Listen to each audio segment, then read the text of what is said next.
नमस्कार।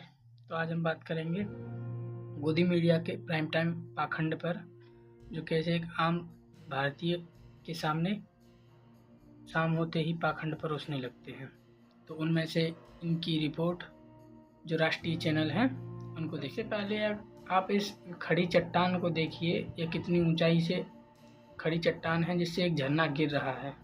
क्या यह कोई आम रास्ता हो सकता जो इंद्र के रथ के बताए जाते हैं। चलते हुए आसमान से इंद्रदेव का रथ आकर जमीन में आ गिरा और इसी जगह पर वो रथ धंस गया।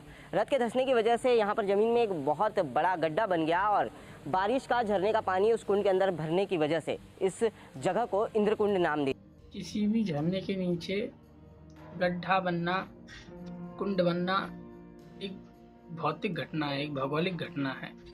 अगर चट्टान मजबूत नहीं है और तो वह टूटनी ही है, उसमें कुंड बनना ही है, इसमें कोई दोहराई की बात नहीं है।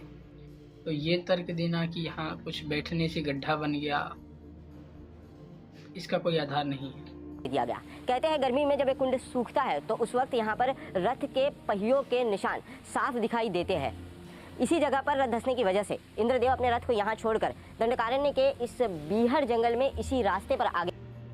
ये महोदय कह रहे हैं कि यहाँ गर्मियों में रथ के पहिए के निशान दिखाई देते हैं, तो इन्हें अपनी पड़ताल के लिए गर्मियों के दिन में आना चाहिए था, या फिर अभी गर्मियाँ थी, इन्हें दोबारा जाना चाहिए था, परंतु ये नहीं गए। बड़े और दंडकारण्य के इसी बीहड़ जंगल में एक अज्ञात जगह पर एक गुफा में इंद्रदेव ने कर्ण के वो रहस्यमयी कवच कुंडल छिपा दिए। अब मुख्य बात आती है इनकी अज्ञात जगह की। जब जगह अज्ञात है तो आपको ज्ञात कैसे हुई? ये तो कॉन्ट्राडिक्टरी है। जब कोई उस जगह को जानता ही नहीं है तो आपको कैसे पता चला कि वह जगह है? आज यहाँ पर दिखाई दे रहा है, अनबिलीवेबल। कैमरे में लाइट दिख रही है ना, पीली आंखों से जो लाइट दिख रही है वो दिख रही है ना पूरा।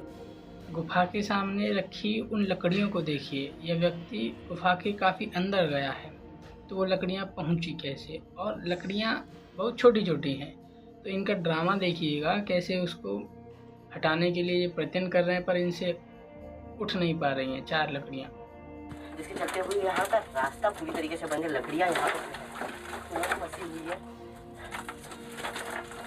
यहाँ पर बारिश में जो लकड़ियाँ बहकर आई है वो पूरी तरीके से यहाँ जम गई है। काफ़ी बड़ी ये लकड़ियाँ हैं और इतने रास्ते से अंदर जाना बिल्कुल नामुमकिन है। जो है अब एक काफ़ी तेज रोशनी दिखाई दे रही है। समय भी काफ़ी हो रहा है और हमें काफ़ी लंबा सफ़र इस जंगल से वापस लौटने के लिए करना है।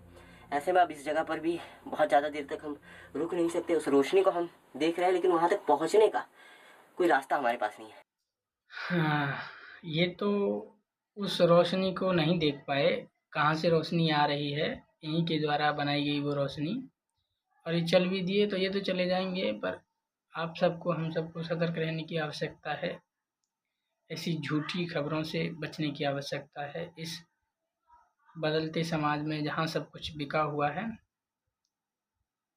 धन्यवाद।